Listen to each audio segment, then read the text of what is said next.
50살, 60살이 넘어가면서 많은 남편분들이 한숨과 함께 저를 찾아오십니다. 박사님, 이젠 정말 끝인 걸까요? 아내가 저를 남자가 아닌 그냥 가족으로만 봅니다. 많은 분들이 이것을 체력의 문제, 나이의 문제라고 생각하십니다. 하지만 만약 진짜 문제가 체력이 아니라 방법에 있었다면 어떨까요? 아내의 몸이 식은 것이 아니라 아내의 마음을 여는 열쇠를 잃어버린 것이라면 어떨까요? 오늘 저는 단언컨대 말씀드립니다. 부부관계 이것 하나만 바꾸셔도 아내가 달라집니다. 오늘 영상은 50살 이후 몸이 아니라 마음을 여는 가장 확실하고 근본적인 핵심 열쇠에 대한 이야기입니다. 영상을 보시기 전 박사님, 저도 그 열쇠가 필요합니다. 라고 댓글로 여러분의 다짐을 남겨주세요. 여러분의 작은 참여가 막혔던 소통을 여는 첫걸음이 될 것입니다. 그럼 시작하겠습니다. 우리가 가장 먼저 인정해야 할 것은 거대한 착각입니다. 많은 남성분들이 잠자리 그 자체에만 집중합니다. 어떻게 하면 더 힘을 쓸까? 어떻게 하면 더 기술적일까? 하지만 바로 그 목표, 지향적인 생각이 아내의 마음을 닫게 만드는 첫 번째 원인입니다. 여성 특히 수십 년을 함께한 아내에게 잠자리는 단순한 육체적 행위가 아닙니다. 그것은 내가 여전히 사랑받고 있구나, 이 사람이 나를 존중하고 있구나를 확인하는 가장 깊은 정서적 교감의 시간입니다. 그런데 만약 남편이 이 모든 정서적 교감의 과정을 생략한 채 오직 자신의 목표 혹은 의무감을 달성하기 위해 아내의 몸에 접근한다면 아내는 사랑이 아니라 이용당한다는 느낌을 받습니다.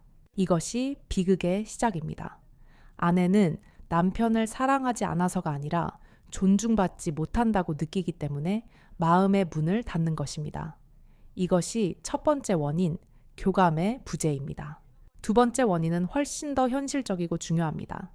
바로 아내의 신체적 변화를 완벽하게 무시하고 있다는 것입니다. 50살 전후로 여성은 갱년기를 겪습니다. 여성 호르몬인 에스트로겐이 급격히 감소합니다. 이것이 무엇을 의미할까요? 의학적으로 질건조증과 위축증이 찾아옵니다. 남편분들은 이 단어를 반드시 머릿속에 새기셔야 합니다. 이것은 아내가 느낌이 없다의 차원이 아닙니다. 이것은 관계 시 극심한 통증을 느낀다는 뜻입니다. 피부가 종이장처럼 얇아진 상태에서 거친 사포로 문지르는 것과 같은 고통을 느끼는 아내도 많습니다. 그런데 남편이 이런 아내의 의학적 고통을 이해하려 하지 않고 당신 왜 그래? 나를 사랑하지 않는 거야. 라며 무작정 자신의 방식대로만 밀어붙인다면 어떻게 될까요? 아내의 뇌는 잠자리 다운 고통이라는 공식을 확립해버립니다. 사람은 본능적으로 고통을 피하게 되어 있습니다. 아내가 잠자리를 피하는 것은 남편이 싫어서가 아니라 그 고통이 두렵기 때문입니다. 이것이 두 번째 원인, 통증에 대한 무지입니다. 이 두 가지 원인이 합쳐져 최악의 악순환이 만들어집니다. 첫째, 남편은 욕구 혹은 의무감에 접근한다. 둘째, 아내는 정서적 교감이 없어 마음이 다친다. 셋째, 심지어 신체적으로 극심한 통증을 느낀다. 넷째, 아내는 고통을 피해 잠자리를 거부한다. 다섯째, 남편은 거절당했다고 느끼며 좌절하고 아내를 원망한다. 이 악순환이 반복되면 두 분은 한 침대를 쓰면서도 정서적으로는 완전히 이혼한 상태, 즉 정서적 이혼 상태에 이르게 됩니다. 이것이 우리가 마주한 문제의 해악이며 수많은 노년 부부들이 각방을 쓰게 되는 가장 큰 이유입니다. 그렇다면 이 지독한 악순환의 고리를 어떻게 끊어야 할까요? 해법은 의외로 간단한 곳에 있습니다. 제가 오늘 제안하는 해법은 힘이 아니라 순서를 바꾸는 것입니다. 이것을 저는 3단계 마음 열기라고 부릅니다. 이 세 가지 단계만 기억하시면 여러분의 아내는 분명 달라지기 시작할 것입니다. 첫 번째 단계, 잠자리 밖에서의 소통입니다. 이것이 90%입니다. 제가 만난 수많은 남편분들의 가장 큰 실수는 잠자리에 들기 5분 전에만 아내에게 다정해진다는 것입니다. 여성의 마음은 그렇게 단순하지 않습니다. 여성의 성적 흥분은 감정의 축적으로 이루어집니다. 즉, 아침에 눈 떴을 때부터 저녁에 잠자리에 들기 직전까지의 모든 일상이 잠자리의 일부입니다. 아침에 일어나서 잘 잤어 라는 따뜻한 말 한마디, 아내가 차려준 밥을 먹고 당신 덕분에 잘 먹었어 라는 고마움의 표현, 거실에서 텔레비전을 볼 때 아무 말 없이 손을 한번 잡아주는 스킨십, 이런 것들이 바로 정서적 윤활유입니다. 많은 남편분들이 그런 낯간지러운 걸 어떻게 해? 라고 하십니다. 하지만 아내의 몸에 바르는 윤활제보다 100배, 1000배 더 중요한 것이 바로 이 정서적 윤활유입니다. 아내는 낮 시간 동안 남편에게 받은 이런 작은 배려와 인정 속에서 내가 사랑받고 있구나를 확인합니다. 그리고 그 감정이 차곡차곡 쌓였을 때 비로소 밤에 남편의 손길을 사랑의 표현으로 받아들일 준비를 합니다. 낮에는 아내를 투명인간 취급하고 가사 도우미처럼 대하다가 밤에만 갑자기 아내를 찾는다면 어떤 여성이 마음을 열겠습니까? 이것은 기술의 문제가 아니라 인간에 대한 예의의 문제입니다. 지금 당장 시작하세요. 하루에 3번 아내의 눈을 보고 웃어주세요. 하루에 1번 고마워 혹은 수고했어 라고 말해주세요. 이것이 막힌 관계를 뚫는 첫 번째 열쇠입니다. 두 번째 단계, 통증을 제거하는 의무입니다. 이것은 배려의 영역이 아니라 의무의 영역입니다. 제가 박사로서 의학적 지식을 가진 전문가로서 강력하게 말씀드립니다. 아내가 갱년기로 인해 건조증과 통증을 호소한다면 윤활제 러브젤의 사용은 선택이 아니라 필수입니다. 이것을 사용하는 것을 부끄럽게 생각하지 마십시오. 남성의 자존심 문제로 치부하지 마십시오.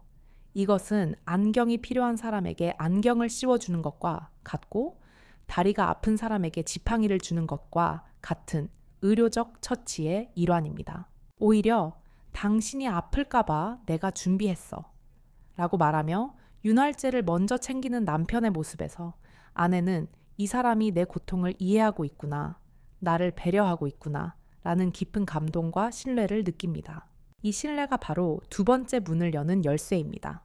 통증이 사라져야만 아내의 뇌가 잠자리 가득 고통이라는 공포의 공식에서 벗어날 수 있습니다. 통증이 사라진 자리에 비로소 즐거움과 편안함이 들어설 수 있습니다. 약국이나 온라인에서 좋은 성분의 수용성 윤활제를 구입하는 것을 망설이지 마세요. 이것은 아내의 몸을 보호하는 행위이며 남편의 가장 큰 의무입니다. 아내를 고통 속에 방치하는 것은 관계가 아니라 폭력이 될 수 있음을 명심하셔야 합니다. 세 번째 단계, 속도가 아니라 방향을 묻는 대화입니다. 자, 이제 정서적 교감도 쌓았고 의학적 통증도 제거했습니다. 이제 마지막 단계입니다. 대부분의 남성들은 여기서 또 조급해집니다. 자신의 방식대로 자신이 원하는 속도대로 관계를 밀어붙입니다. 하지만 이것이 마지막 관문에서 모든 것을 망치는 실수입니다. 남성과 여성의 흥분 곡선은 완전히 다릅니다. 남성은 비교적 짧은 시간, 약 3분에서 5분 사이에 최고조에 도달할 수 있지만 여성, 특히 중년 이후의 여성은 충분한 흥분에 도달하기까지 최소 15분에서 20분 혹은 그 이상의 시간이 필요합니다. 이 시간차를 이해하지 못하고 남편이 자신의 속도대로만 진행하면 아내는 이제 막 시동이 걸리기 시작했는데 차가 멈춰버리는 듯한 당혹감과 불만족을 느끼게 됩니다. 그래서 필요한 것이 바로 대화입니다. 하지만 좋아라고 묻고 대답을 강요하는 것은 대화가 아닙니다. 그것은 신문입니다. 진정한 대화는 질문하고 기다리는 것입니다. 지금 이렇게 하니까 기분 어때? 혹시 조금이라도 불편하거나 아픈 곳은 없어? 조금 더 천천히 해줄까? 아니면 지금 속도가 좋아? 이 질문을 하는 것을 두려워하지 마세요. 내가 잘 모르는 것처럼 보일까봐 자존심 상해하지 마세요. 오히려 아내는 이렇게 자신의 감각을 하나하나 물어봐 주는 남편의 세심함에 내가 정말로 존중받고 있구나 라는 최고의 심리적 안정감을 느낍니다. 이 심리적 안정감이야말로 여성이 진정한 만족을 느끼게 하는 마지막 핵심입니다. 여성은 안전하다고 느낄 때 비로소 몸이 이완되고 감각이 열립니다. 남편이 자신을 존중하고 배려하고 있다는 확신이 들 때 비로소 그 관계에 온전히 몰입할 수 있습니다. 만약 아내가 나도 잘 모르겠어 라고 말한다면 괜찮아, 그럼 우리 같이 천천히 찾아보자. 좋은 느낌이 들면 내 손을 살짝 잡아줘 라고 신호를 정해보세요. 이 과정 자체가 두 분에게 수십 년 만에 처음 느껴보는 새롭고 즐거운 탐험이 될 수 있습니다. 속도를 늦추세요. 그리고 아내의 몸이 아니라 아내의 마음과 반응에 집중하세요. 말씀을 정리하겠습니다. 신살 이후 아내의 마음을 다시 열고 싶으십니까? 그렇다면 첫째 잠자리 밖에서부터 정서적 윤활유를 공급하십시오. 고마워, 사랑해, 수고했어 라는 말이 일상이 되어야 합니다. 둘째 아내의 신체적 통증을 외면하지 마십시오. 윤활제의 사용은 아내를 보호하는 남편의 신성한 의무입니다. 셋째 당신의 속도를 강요하지 마십시오. 어때? 아프진 않아? 라고 물어보며 아내의 감각을 존중하고 심리적 안정감을 주십시오. 이 세 가지는 기술이 아닙니다. 이것은 태도이며 존중입니다. 힘의 시대는 끝났습니다. 노년의 부부 관계는 힘이 아니라 서로의 마음을 읽어내는 섬세함으로 완성되는 것입니다. 오늘 제 이야기가 여러분 부부의 남은 인생을 더욱 따뜻하고 행복하게 만드는 작은 불씨가 되기를 진심으로 바랍니다. 오늘 내용이 도움이 되셨다면 구독과 좋아요는 저에게 큰 힘이 됩니다. 그리고 여러분이 겪고 있는 부부 사이의 고민 혹은 오늘 영상을 보고 느낀 점이 있다면 무엇이든 댓글로 남겨주세요.